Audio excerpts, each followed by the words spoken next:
Hello, my lovely, beautifully awkward and morbid friends. How are you today? I hope you're having a lovely day, noon, night, whatever it is for you. For me, it is currently like 11:20, I think, and I have to go to work soon. But I wanted to jump on and talk about another true crime case. Oh my God, I'm falling apart everywhere.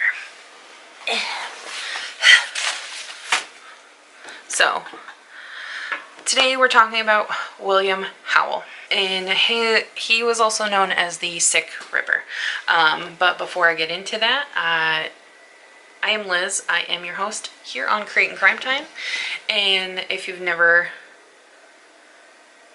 seen one of my videos, basically what I do is I talk about true crime and I create art at the same time. So if you are interested, hit the red button, subscribe, turn your notification bell on to all, and let's get into today's true crime story.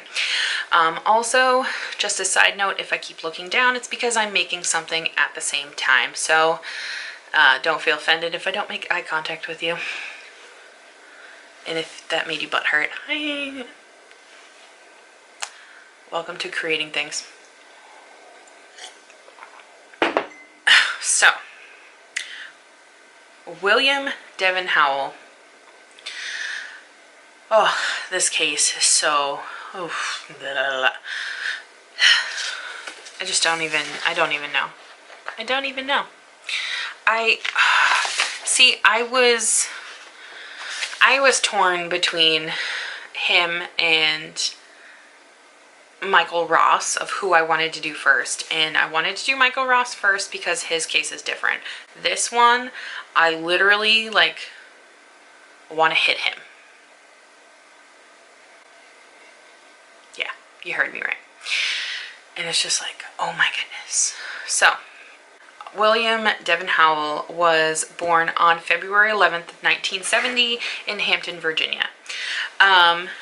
He's known as one of the most prolific serial killers in Connecticut history. He was convicted of murdering 7 women, and he is serving 15, he has a whole bunch of different sentences. He has 6 consecutive life sentences. He's serving a 15-year prison sentence for manslaughter, which, if you think about it all together, he's serving a total of 360 years in prison. Yeah, that's a lot of time in prison. Obviously, he's going to die, but you know what I mean. So, his victims... The reason why I find this so bizarre is because they were discovered behind a shopping plaza on Hartford Road in New Britain, Connecticut. And the discoveries of these bodies started in 2007. I find it so bizarre.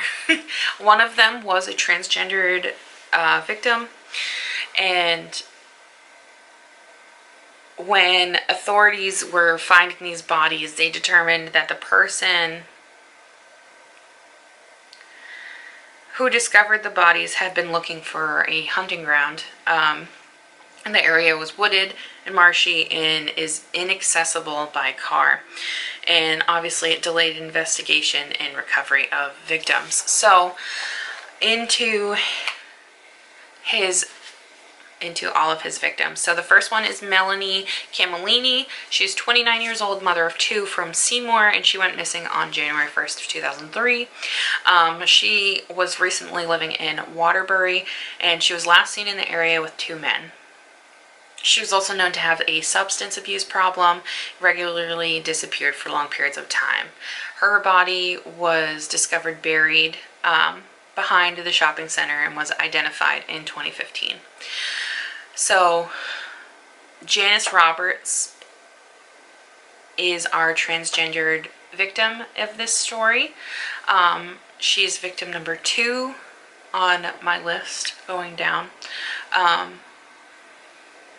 44-year-old Janice Roberts was last seen on June 18th of 2003. She was seen getting into Howell's blue van at Stop and Shop in Wethersfield. So she was reported missing on June 24th, and Howell later told an informant that he tried to engage with her in a sexual act, but then realized she was transgendered and he strangled her. So because he found out that she was different, he just killed her. Moving on from Janice is Diane. Diane Cusack, she was 55 and she was a resident of New Britain. She disappeared in mid-2003. Police last had contact with her on July 9th, and this is because she had a dispute with her landlord.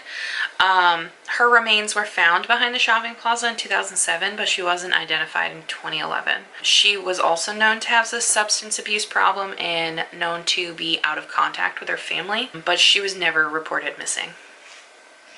Nilsa Arizmendi is our next victim. On July 31st, 2003, there was a woman that told police her sister, 33-year-old Nilsa, had not been heard from in 7 days. Now, her boyfriend was a convicted drug dealer, and they immediately, he was immediately a suspect for her disappearance. He was ultimately cleared though with a polygraph test. Her sister, so the woman that initially called, also told them that she was an active heroin user and a sex worker who lived in a motel in Wethersfield with her boyfriend.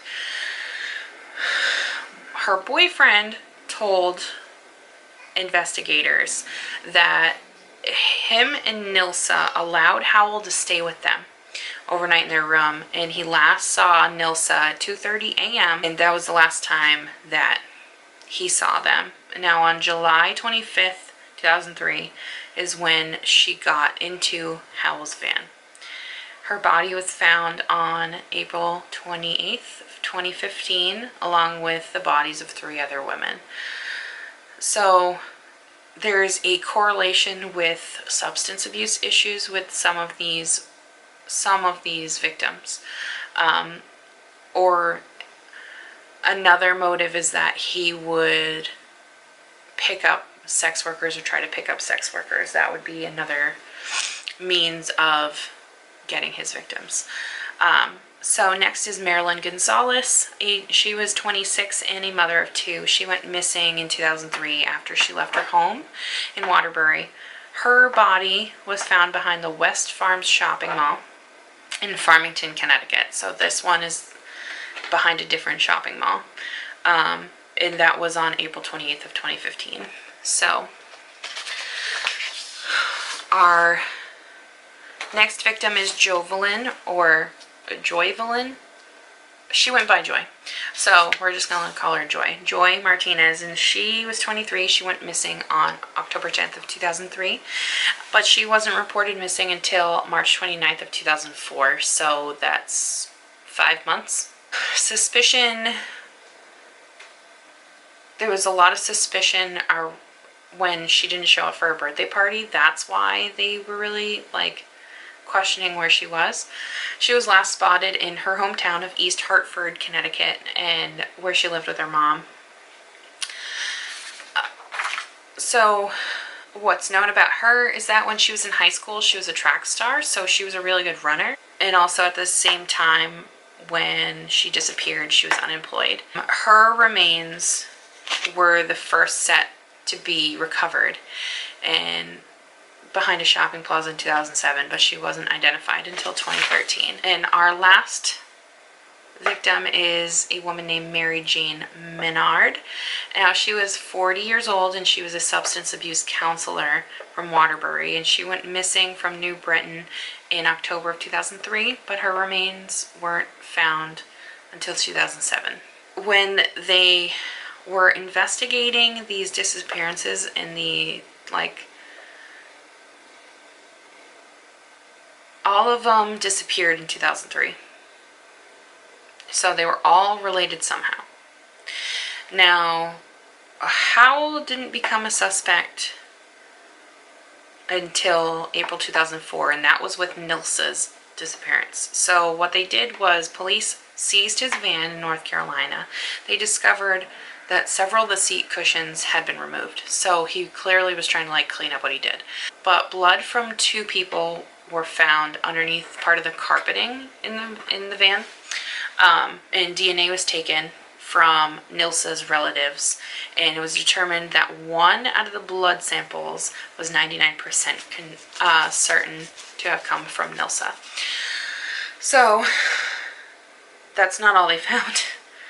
Unfortunately, they found 6 videotapes of Howell having bizarre sexual encounters with these women, and the videos were shot in a way where you can't see their face, or they're not clearly visible. Because Nilsa's body hadn't been found yet, Howell was charged with first-degree manslaughter. He was later charged with witness tampering after he threatened another inmate in regards to this case. So in January of 2007, right after, it was like not long after his trial began, he entered an Alford plea to first-degree manslaughter.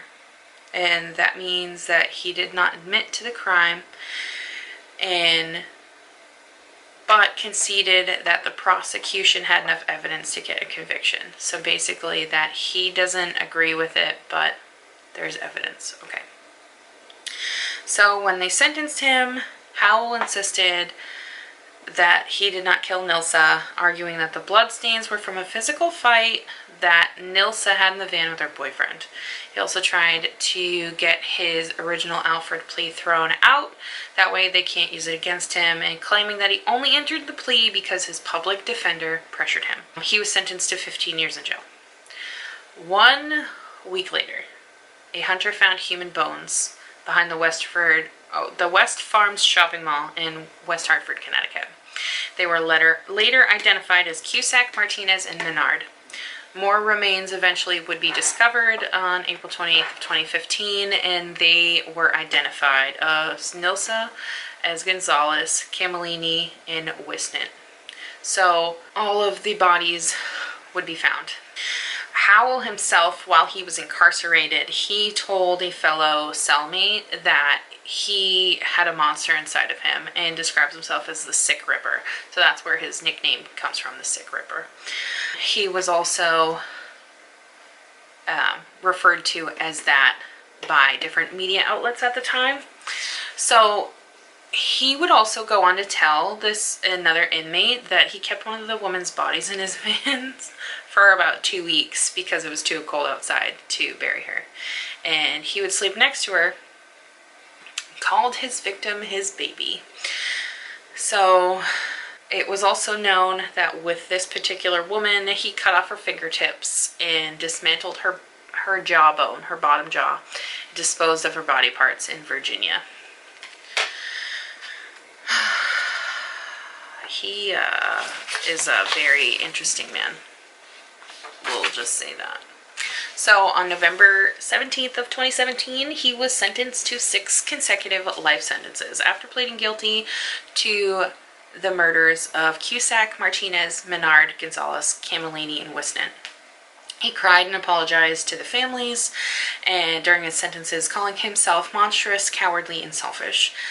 He told the court that he deserved the death penalty, but it was abolished in 2015. So of course he was kind of pissed that he couldn't die. And it's ironic that he wanted to die, but when you look at Michael Ross didn't want to die. So I find that's another reason why I wanted to cover these 2 cases, because they're so like polar opposite, where the one that died didn't want to die. He was at peace, so he was fine with dying, and then the other one wanted to die, but he can't. He has to stay in jail for the rest of his life.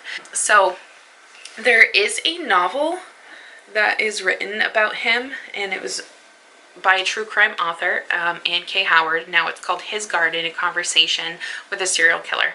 It's autobiographical and it's biographical. A attorney was contacted Howell in 2015 while he was serving his sentence for Nilsa, and it literally goes over for when he was in jail and all the conversations he had. And Howard put in about the detailed confessions that Howell spoke to her about in letters and recorded phone calls. So I have yet to read it. I really want to, and because I find true crime super fascinating. I love it. If you can't tell, because, you know, creating crime time. But with that being said, I hope you guys enjoyed today's video. If you did, hit the like button. Don't forget to subscribe. And I'll see you guys in my next video. Bye, guys.